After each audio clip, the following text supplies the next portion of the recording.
So Jeff Gorton was interviewed by RG Media, friend to the show, Jimmy Murphy, Marco D'Amico, obviously.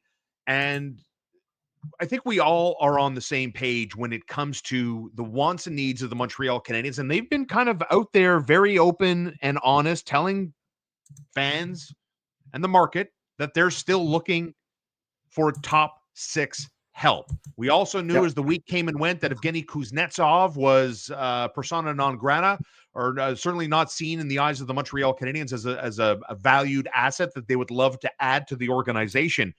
So Marco D'Amico, who has his finger on the pulse, all things Montreal Canadiens, the man behind the Ivan Demidov story, Noah Dobson, on and on we go. What's the latest? Here we are in mid-July. Things are kind of quiet.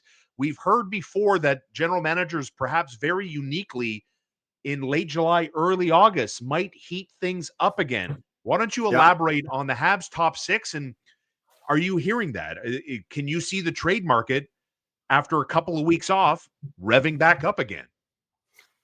That's the expectation. When we spoke to Jeff Gorton, he kind of thought things were a little slow right now. A lot of GMs packed it in for the summer to go on that, on much needed 2 to 3 week vacation. So that's the reason you're not seeing much in the form of deals.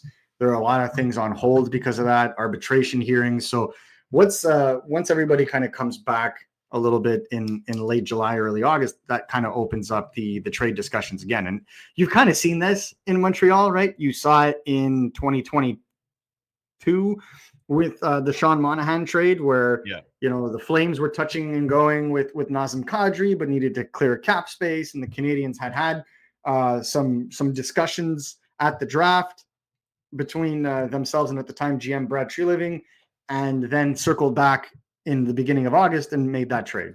The same thing happened, for example, with Jeff Petrie in when the Canadiens reacquired him to retain and then send him to Detroit. That was also, I believe, in August. And one of the reasons that trade came about is because the Canadiens had indicated that they would be willing to be kind of the third party in this, so that they can get Pittsburgh out of the Petrie trade and allow them to go and acquire Erik Karlsson. So these were discussions that were had in early July that came to fruition in August. The Canadiens have had multiple discussions with teams. The one I've reported on is Jordan Kyrou, and I know for a fact that they're not done with that, but they're not the only team on it anymore that would be interested in getting a guy like Kyrou. So have you heard any other teams? You mentioned that. I have to ask you, have you heard any other teams before you continue on? I'm not at liberty of saying, it was kind of told to me off the record, but I know that there's at least 2 other teams that would be interested in a guy like Kyrou. Eastern Conference, Western Conference? One of each. Good answer, politician. No, seriously, one of each. I believe Jordan Kyrou. I believe it. Yeah. So that's at least the ones I know. Could be more involved, but nobody watches the channel. You can tell. Don't worry. Nobody watches us, Marco. It's just you and me talking. I think we have a fantastic base of fans that watch us now, and I appreciate them very much for that. Just trying to get answers, you guys. I'm just trying to help you out. Just trying to get some answers. Can't pull a fast one here. Do you know who else worked in politics? This guy. No, so I'm not telling you anything. Yeah. So until I can report it. And so what I know for a fact is the St. Louis Blues have fielded calls on Kyrou, but he's obviously not the only one. A player like Jared McCann available with the Seattle Kraken.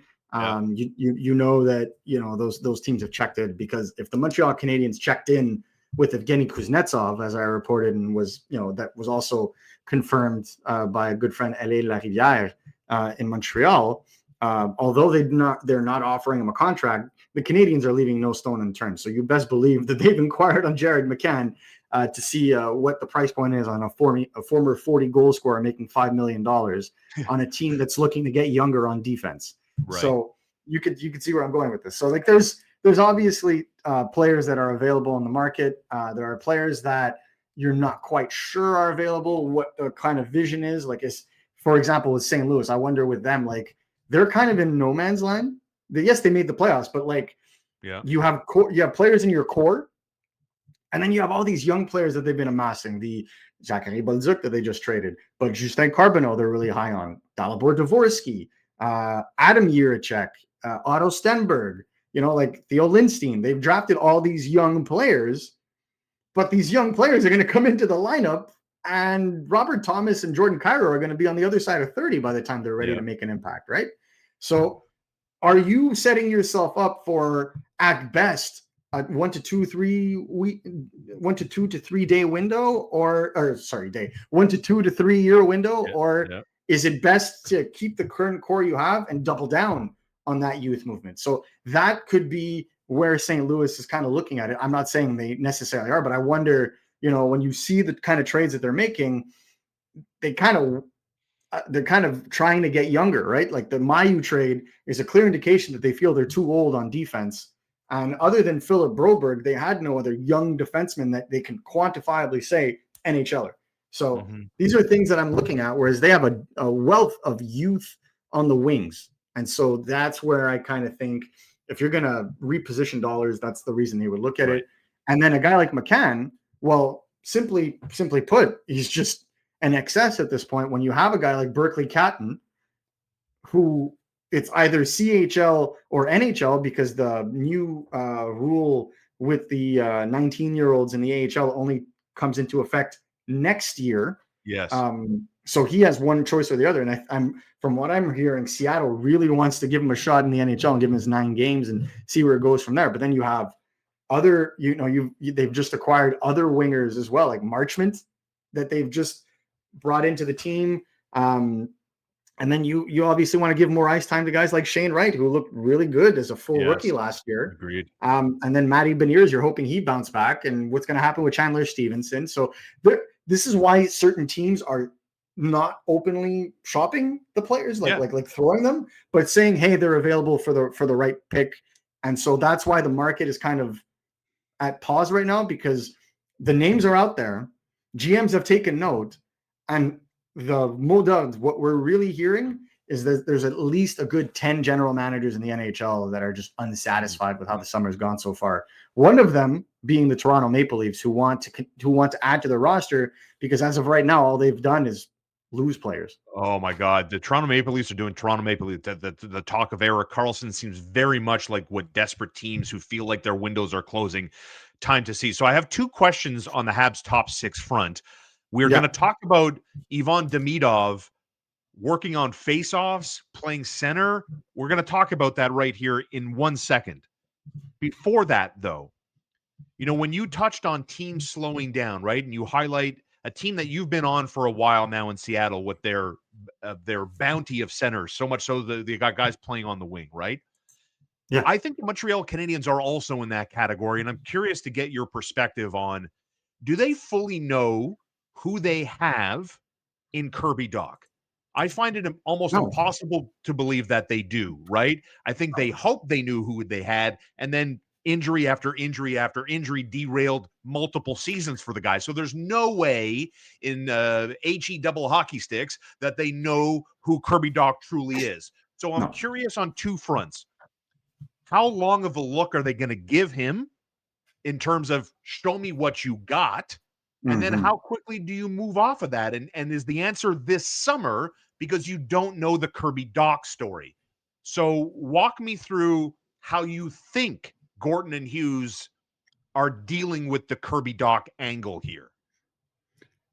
Well, actually, Gordon had a great answer to that in terms of, the entire league is basically like center hunting, right? Like half the NHL right now is like center. It's like the seagulls from Finding Nemo. But the way it went over your head. Zoom. Okay, well, I know Nemo's a fish of some sort. I know that. Okay, much. Well, people my age are going to get that joke. And so I'm not 62. I know, but you weren't a kid in the 2000s, so that's understandable. Yeah. So so it creates a point where with a guy like Dach, for example, the Canadiens are trying to see what they have in him. Probably going to give him a good 20, 30 games to start the season and get his legs back to express himself. But he's got to hit the ground running. I think that the Canadiens would love to add another top 6 center. I think everybody would. But price point, considering that any top 6 center put on the market is probably going to have 7 to 8 teams interested in them.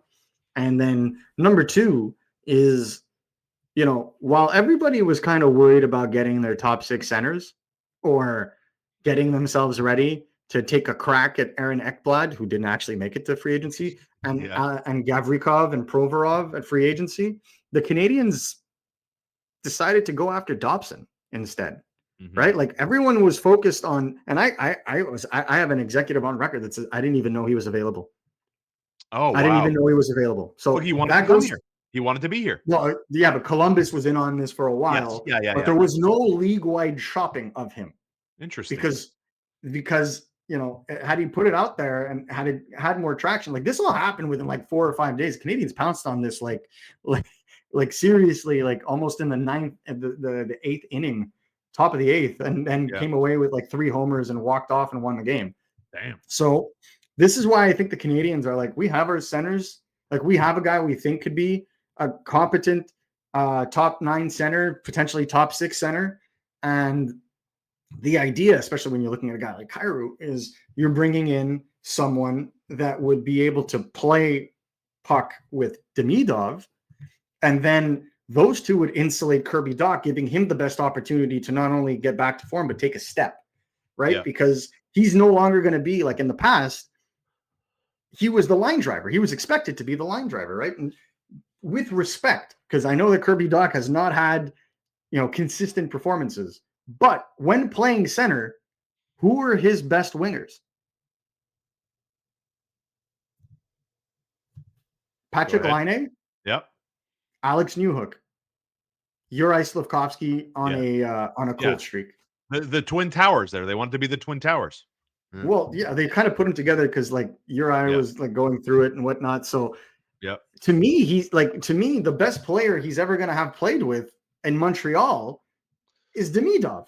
And that alone may be enough. That combination alone may be enough to energize him, because I want to see it. Demidov, in my opinion, especially in the regular season, I thought like the 2 games that he played with Alex Newhook looked like a transformed center in those last 2 games together. Right? I'd be interested to see what happens in this case. What happens if, they put a guy like Bolduc there, who's more of a puck retrieval hound, which is something the Canadians have identified, because, it's not the center's job necessarily to be the guy that hounds the puck in the corners, but he is the guy that would be going up and down the lineup, which Kirby Dach does really well. So that's one aspect. Now, the Ivan Demidov playing at center aspect, Martin St. Louis is asking all of his wingers to learn or to take faceoffs, because Kirby Dach, for example, is not super strong in faceoffs. I think he did improve last year. I think the last 20 games or so, he was at like 45%, which is a net improvement for him. It was a big problem in Chicago. It was a big knock on him when he got here. It is. But you look at, for example, Tim Stützle plays center for the Ottawa Senators, but it's Claude Giroux taking most of the draws. Yeah. Claude Giroux's the winger, but he's taking most of the draws. Exactly. Right? So there's a way where you can insulate top-end players. You just got to think about it strategically, right? And you got to do things that way. That's the same thing, for example, in Vancouver when JT Miller was around. JT Miller was taking a lot of Elias Pettersson's faceoffs, right? To compensate for the weakness in that department. Well, the same applies to a guy like Kirby Dach. Now, Ivan Demidov playing at center is something I've seen thrown around, and Demidov, when we spoke to him, was, less than enthusiastic about it, in the sense that he didn't necessarily think that would be a good idea, because he's not strong on faceoffs either, and it requires a lot of defensive attention that maybe he is not primed yet for, especially playing in North America for the first time. So I don't think that that's necessarily an option, and I feel like if we go back to what Kent Hughes said at the summer presser, when it came to Bolduc playing at center, he said that we don't want to put a kid in a position that they may not be best suited for. Because you don't want to give them too much right off the bat. You want to get them settled. Yeah, smart. And so that's code for me for saying we're not going to overwhelm a guy. We want him to learn our system. We want him to learn how we play and the best way that he knows how to play. So don't put a player this is what got the Canadiens in trouble in the past with like a guy like Jonathan Drouin, or, with the Columbus Blue Jackets trying to put Patrick Laine at center a couple of years ago. Like, it just don't put a square hole, a square piece in a round hole. It's just not going to work. So the top 6 position right now, the reason why the Canadiens are adamant about it is because they want to give Kirby Dach the best opportunity to bounce back. Because if Kirby Dach does bounce back and becomes a 50-point, 60-point center, well, then the Canadiens don't have to go out and trade prime assets to go and get one. We talked about Sidney Crosby. Sidney Crosby could walk in and then boom, all of a sudden Kirby Dach is just an elite third line center and he becomes a strength down the middle. So they're still betting on themselves here, but they're doing it in a way where they don't necessarily see they have to sell the farm to do it. And while everybody's focused on trying to, get a defenseman or get a center, they feel like they can come in on a cooler winger market and potentially pluck out a top 6 piece that they don't have coming out in their pipeline that could potentially be around for years to come and can help advance the projection, the development curve of some of their young prospects. Marco D'Amico with RG Media. You can follow him at MN D'Amico.